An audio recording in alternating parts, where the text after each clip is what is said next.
शिक्षणाच्या स्वर्गाचे जिने उघडले दार, तीच सावित्री आज जगाची शिलेदार, तीच सावित्री आज जगाची शिलेदार.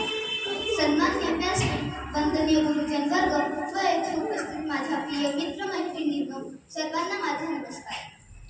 आज मी आपल्यासमोर भारतातील पहिल्या शिक्षिका, विद्येची जननी, क्रांतिज्योती सावित्रीबाई फुले यांच्या यशोगाथा सांगण्यास उभी आहे. सावित्रीबाई फुले यांचा जन्म 3 जानेवारी 1831 रोजी महाराष्ट्रातील सातारा जिल्ह्यातील नायगाव येथे झाला. त्यांच्या वडिलांचे नाव खंडोजी देवसे पाटील व आईचे नाव लक्ष्मीबाई असे होते. वयाच्या 9व्या वर्षी त्यांचा विवाह थोर समाजसुधारक महात्मा ज्योतिराव फुले यांच्याशी झाला.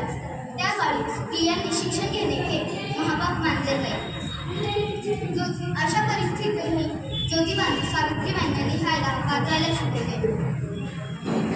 महात्मा फुले व सावित्रीबाईंनी 1848 मध्ये बुधवार पेठेतील भिडेवाड्यातील पुण्यात मुलींची पहिली शाळा काढली. या कार्याने लोकांनी तीव्र विरोध केला. सावित्रीबाई शाळेत जात असताना लोक त्यांच्या अंगावर शेण, माती, दगड, केर कचरा इत्यादी फेकत.